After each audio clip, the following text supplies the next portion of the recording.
What's up, peoples? I hope you can hear me. You can hear me because I got the fan on beside me because it's kind of hot out here. Still trying to get used to this Florida heat. But anyway, I'm coming to you because I need to get some stuff off my chest. Stuff that's been bothering me for the past couple days, and I've learned that when I keep stuff bottled in, it causes me to lose like rest and peace, and I haven't had total rest and peace excuse me, for the last couple days, and I want to share why. I want to say that there are, in my opinion, there are 3 topics that really seem to polarize people, and that is politics, religion, and race issues. And I was having a conversation with a friend of mine, and we kind of got on the subject of race. I was trying to explain to him, and by the way, my friend is a white guy. I was trying to explain to him how I feel that I'm not able to be as expressive as he may feel he has like the freedom to express himself emotionally. Like, I feel like I don't have that freedom because if I should express myself or show emotion, I may be viewed as someone who is overly aggressive and savage. I don't know if I use those exact words, but that was what I was trying to imply. And yeah, basically because I feel like because the society in which I live, I feel that those who look like me have been, or I'm trying to be careful with my words here. I feel that we are automatically viewed as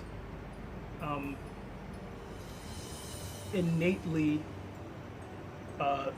brutal, angry, savage, belligerent. You know, hope you all understand what I'm getting at and what I'm trying to say. And before you click off this video, I ask that you would just listen to me for a moment and hear me out for a moment, okay? You turn on the news, you see it, you hear of another person or group of people that look like me committing some sort of violent crime, and it's always in your face. You read it in the newspaper, which is hard to it's hard to see. It's hard to see, and you hear of statistics that show that those who look like me are statistically more violent, or they commit more violent crime. as opposed to those who don't look like me. So my friend was also expressing this, and saying that, from his experience and some statistic that he gave, that for people to believe this or think like this is not unfounded,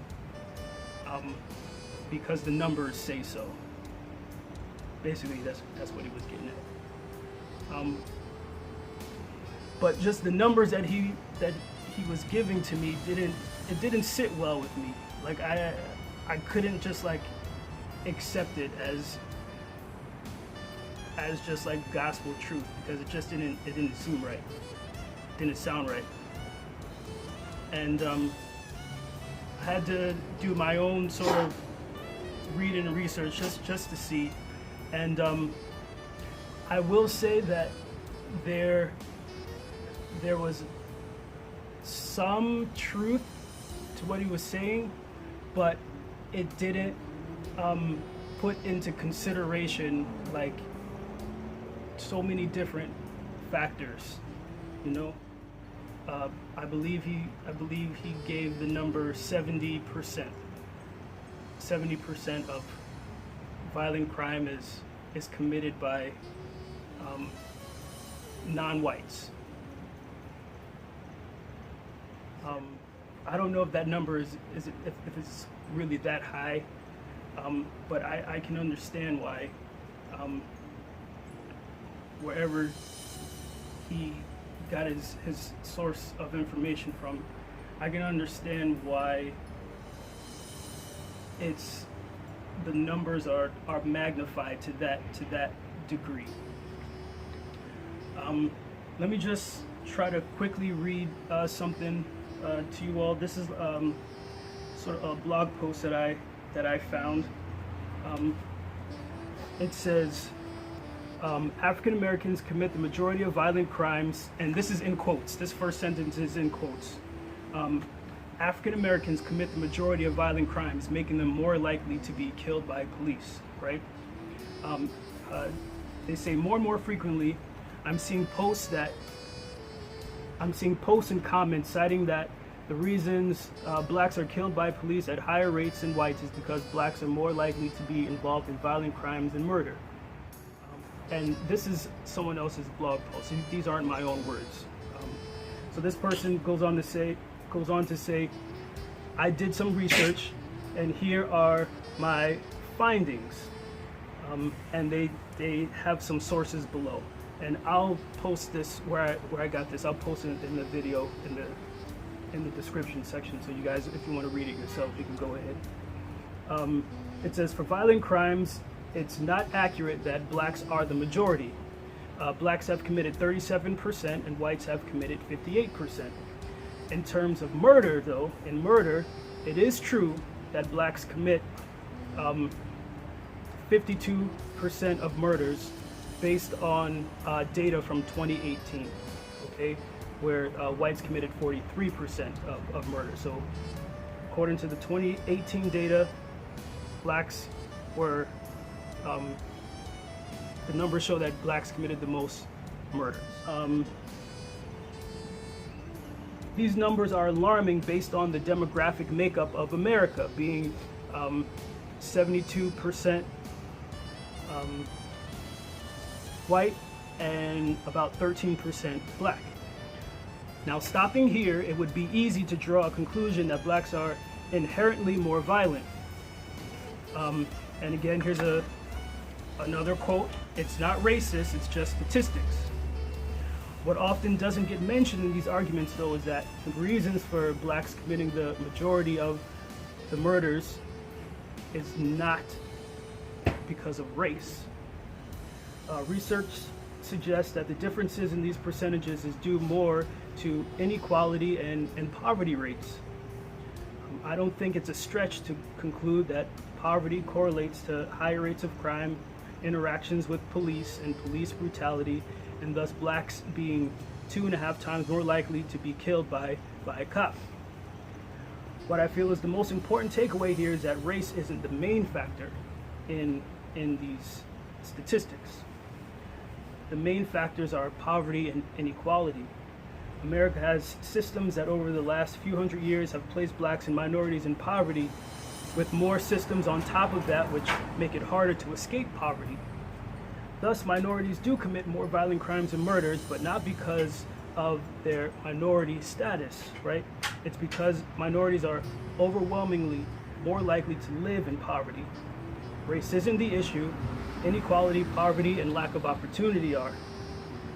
So this person goes on to say we should look at the systems and not the symptoms.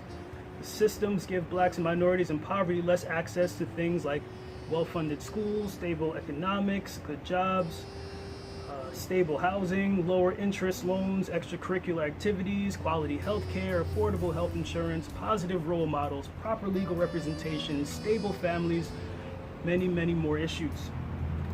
These are symptoms of poverty, not symptoms of race.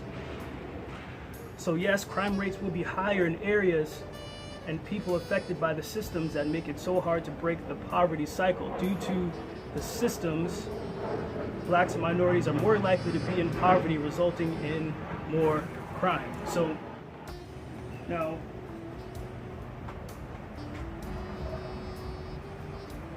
that kind of made sense to me because if you think about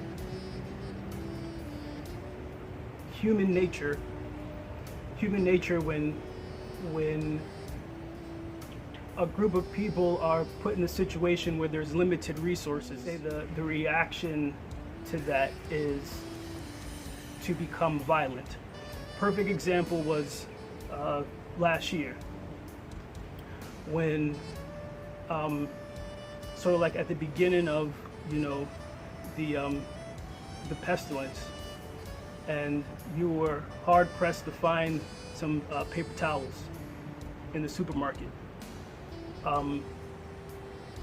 People were going crazy. People were going crazy, literally fighting each other and being violent towards each other because of something as silly as, not having any paper towels. There was a limited resource of something. A lot of people wanted this something, and just people were just behaving horribly. That may be a poor example, but it's the only thing that I can think of at the moment.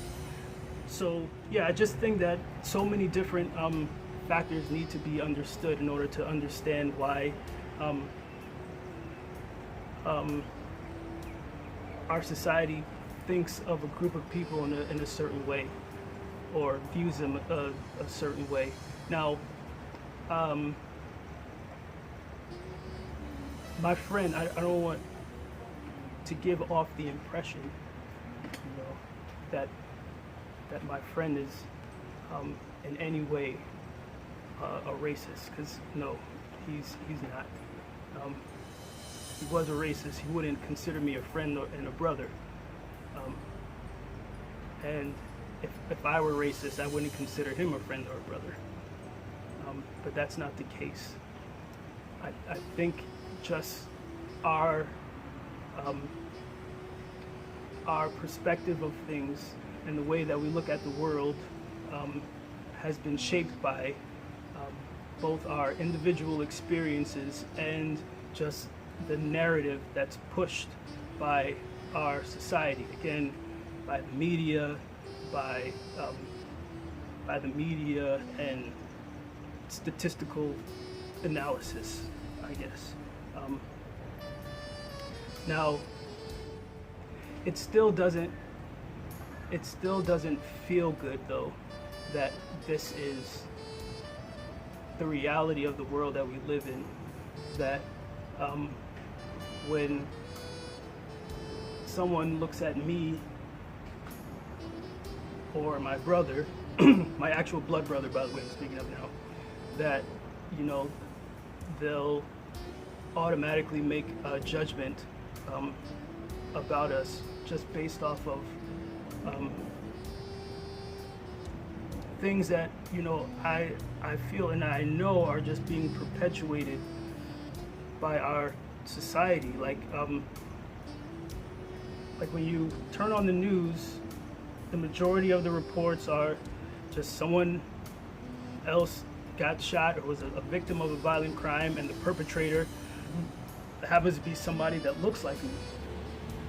And if you're constantly bombarded with these narratives, of course you're gonna think and believe a certain way about a certain group of people. Like I said again, it doesn't make it right, but it's a sad reality in a fallen world that we live in. Though numbers do show that the majority of violent crimes, I don't know about them. I don't know. I'll kind of put those websites that show the data, but when I look at it, it reads to me that whites commit more violent crimes than black folk. But it's just that we are overrepresented, I guess. I hope I'm making sense. I'm definitely gonna have to do probably 2 parts to this. But why am I saying all of this? Because it got me to thinking about a group of marginalized people in the Bible, and I have some notes here. I'm going to read them to you. I wrote here, there's a group of people in the Bible who the Jews had considerable low esteem for. That group was known as the Samaritans. Without having an extensive understanding or without doing an intensive study into the historical reasons why the Jews had little regard for this group, just based off scriptures that you read in the Bible, it's quite clear that this group of people were perceived as less than, right? What did the Jews think of the Samaritans? So Luke 17 suggests that they were thought to be a rather ungrateful group of people. If we look in Luke 17, verses 11 through 19, we read of 10 lepers, right, that Jesus healed as he was passing through Samaria. All 10 went about their business joyfully healed, but only one came back. Only one came back, glorified God, fell down at Jesus' feet, and gave him thanks. And the Bible was sure to make us see and understand and to make it known that this one leper was a Samaritan. Okay, so that suggests to me if if the Bible wanted us to know, or wanted it to be known, that the only one that came back and showed gratitude happened to be a Samaritan, I get the understanding that the general consensus was that Samaritans were an ungrateful group of people. Okay? So what else did the Jews think of the Samaritans? If we go to John 8, John 8 suggests that they were thought to be inherently evil and devil-filled. In John 8:48, we see that after Jesus had tried, as he did time and time before, to show that to show the Jews that he indeed came from the Father, and that to believe in him meant not dying in their sins and being made free, they attempted to insult Jesus and discount what he was saying to them by calling him a devil-possessed Samaritan. Okay, so they were using that as a pejorative because of the, just how they regarded that group of people. They didn't show them much high regard at all. We also read of the encounter of Jesus with the Samaritan woman at the well. Jesus asked her for a drink of water, and her response to him basically was, "Why in the heck are you asking me for a drink when, you Jews have no dealings with us Samaritans?" But thank God for Jesus, whose thoughts of men are not based off of statistical analysis or media projection, right? There's a parable that Jesus gave the Jews when it was asked of him by a certain lawyer, who should he, the lawyer, consider to be a neighbor. And this parable is known as the parable of the Good Samaritan. And we're all familiar with the story. Jesus says somebody got jumped, they got mugged, they beat him up real bad, left him for dead. And he was on the side of the street, just bludgeoned and bloodied. And it says that one of his countrymen, his fellow countrymen, who happened to be a priest, looked at him and just continued to walk, went about his business, right? Some time passed, and another one of this guy who's been victimized, another one of his countrymen passes by, and this time it happened to be a Levite. And the Levite helped him? Nope. Levite looked at him and continued on his way. And then there was this other man, a Samaritan, who saw this man, had compassion on this man, dressed his wounds, threw this guy onto whatever animal the Samaritan was riding on, went into town, bought a room for this guy, paid for his stay, told the attendant to take care of this guy, and that he would come back the next day, check on him, give the attendant of the inn more money if he needed more money to help take care of this guy. And the Samaritans showed the most compassion and love for this individual. And then Jesus then asked the question, who of all those three men was the most neighborly?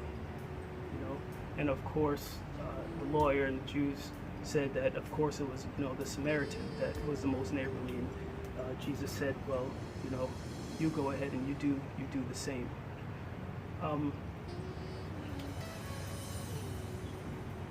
I hate that.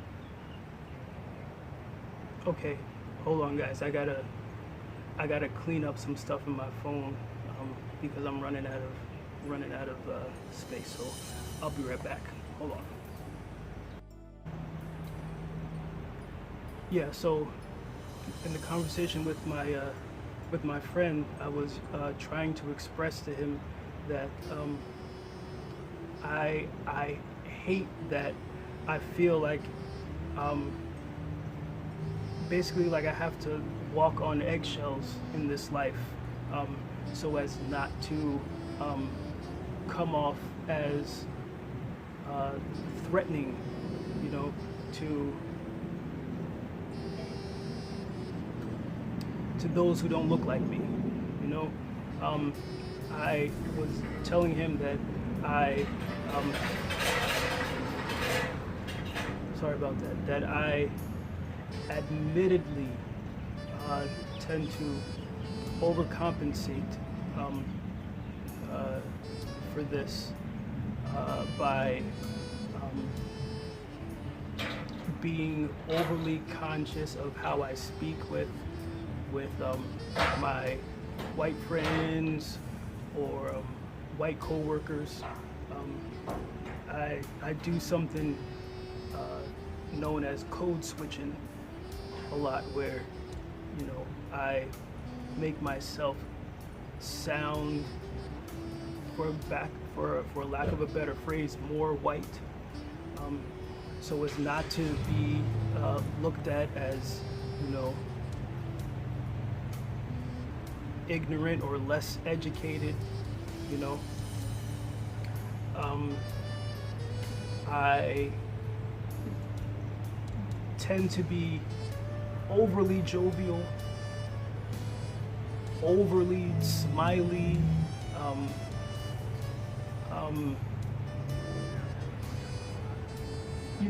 just anything to make myself look, sound, or be less threatening, and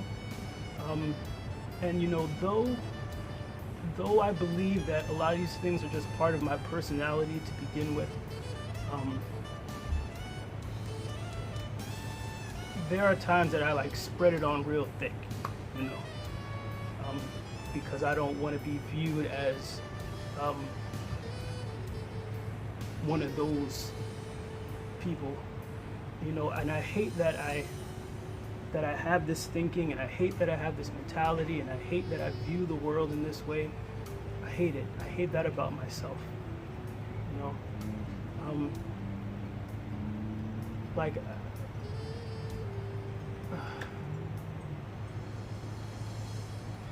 I hate that I feel like when I'm walking down the street on the sidewalk and I see an elderly white woman walking toward me, and I'm walking toward them, I feel like I have to kind of cross the street or walk out into the street so that she feels comfortable, and that she doesn't think that I'm about to rob her.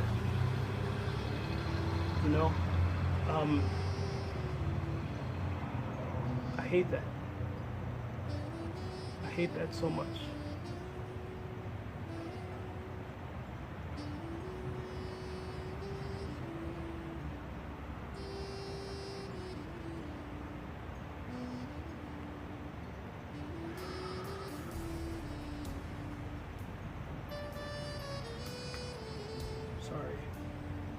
Sorry guys, it's not easy to admit this stuff, but it's my reality.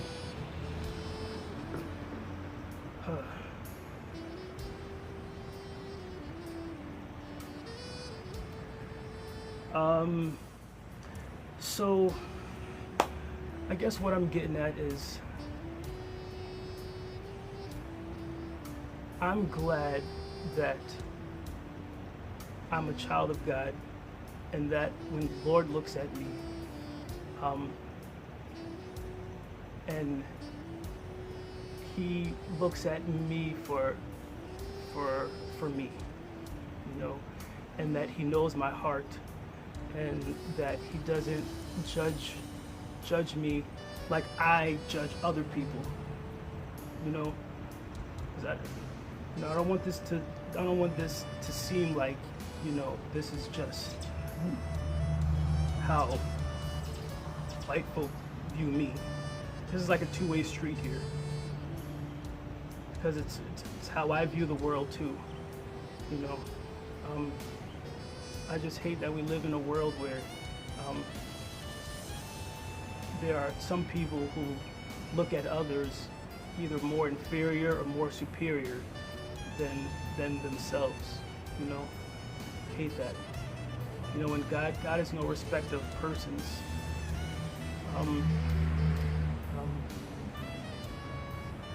And He loves us all equally, because He created all of us in His image. We are all fearfully and wonderfully made. we are all made in the image of God, you know?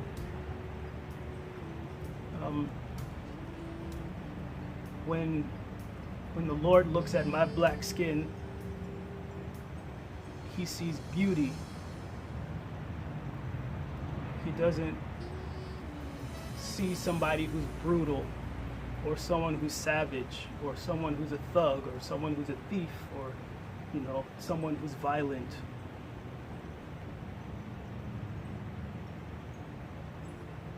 Someone who's ignorant, or ghetto, or whatever other thing you can, lazy, whatever other thing you can think of that this world views a group of people as, you know. The Lord looks at the heart.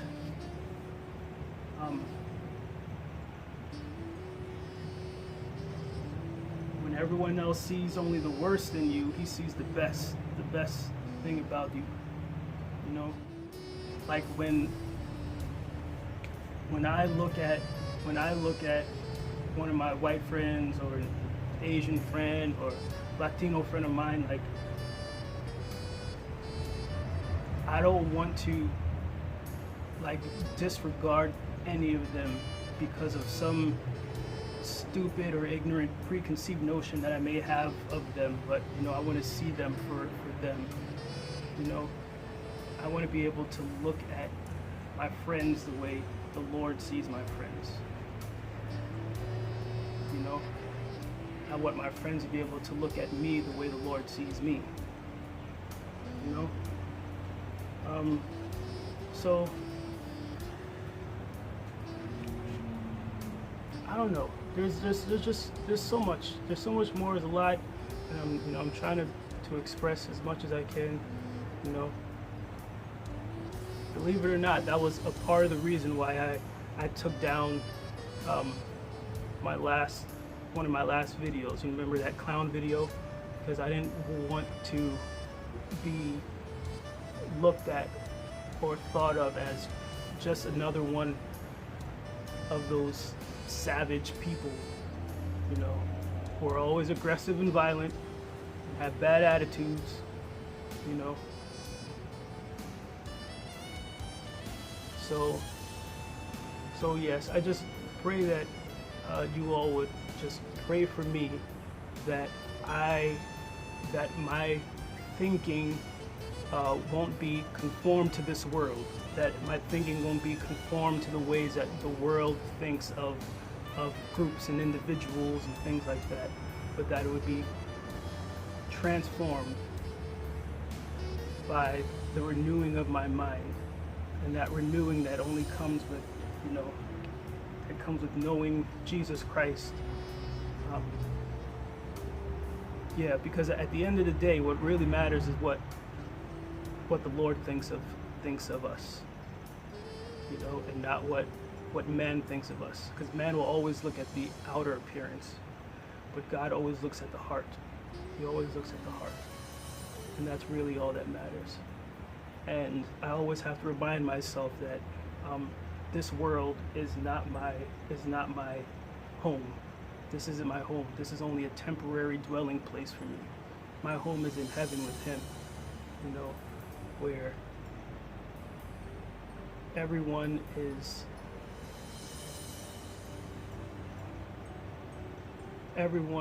looks at each other with the love of Jesus Christ, of an unconditional sort of agape love, you know, that transcends race, ethnicity,